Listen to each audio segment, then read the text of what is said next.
My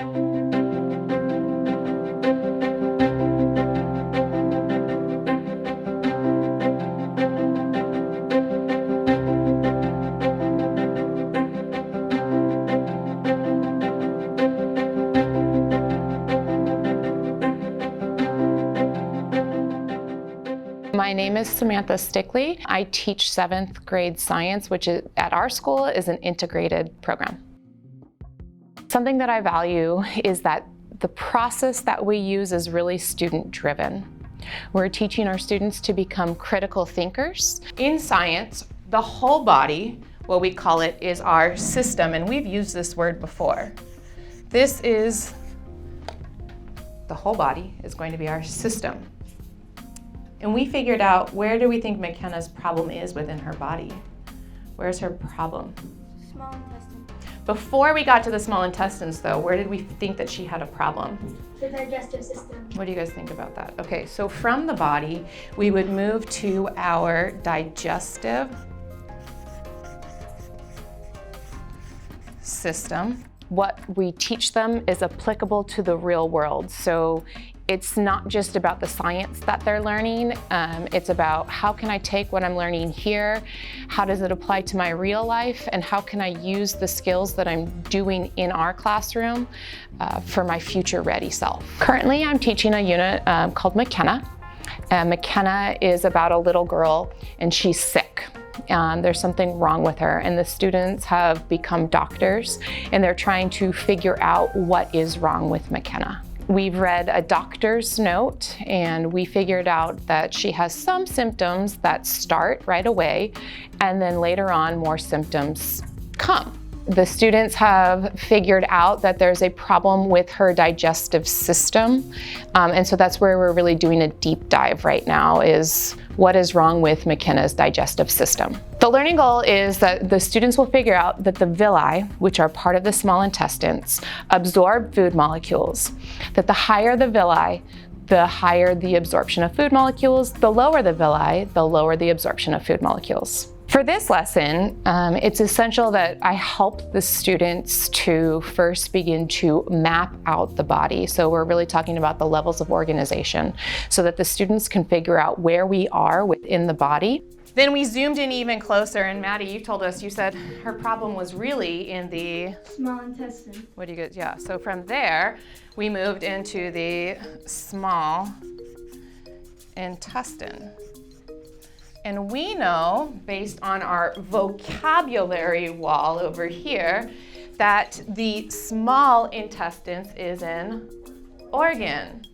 So our subsystems are made up of our organs. To deeper the understanding of structure and function, really focusing on that cross-cutting concept.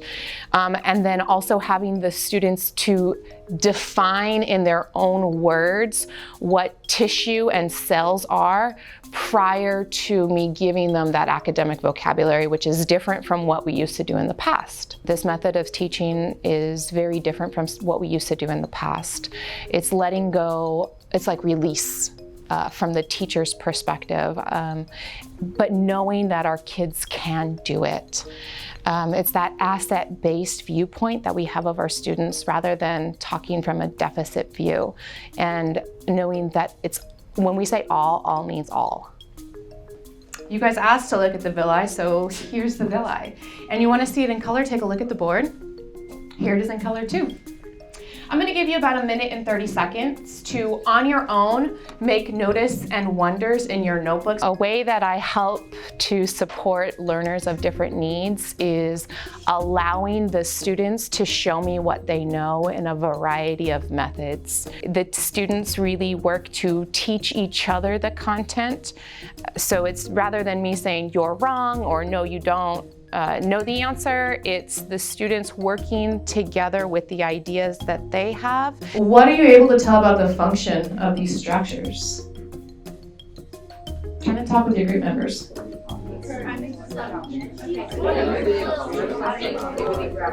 And teasing out those concepts so that they collectively come to one idea together.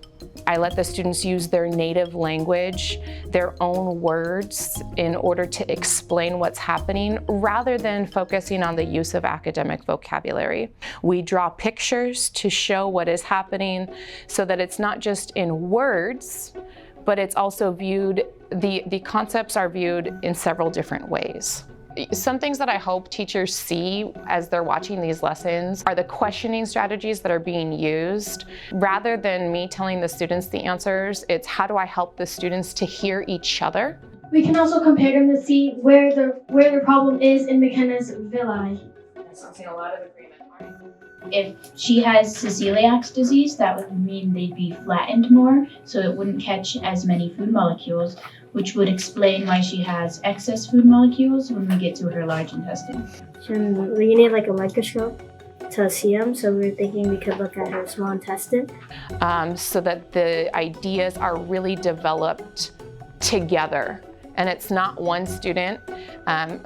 You know, a lot of times my administrators come in and they say to me, oh, I only see X amount of students talking.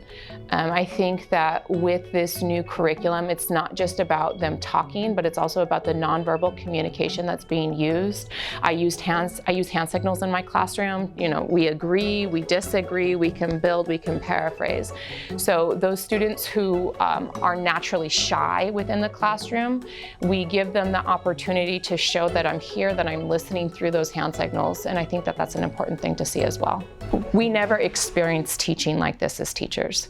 It is so hard to conceptually wrap your brain around how this actually looks within a classroom, and so I love opening my classroom and having these videos, like, come in, see what I do, because what I'm doing is working. It does work, and it works for all. I would choose to be a teacher every day. We're good? Minute and 30 seconds. What are you noticing? What are you wondering? Write about it in your notebook.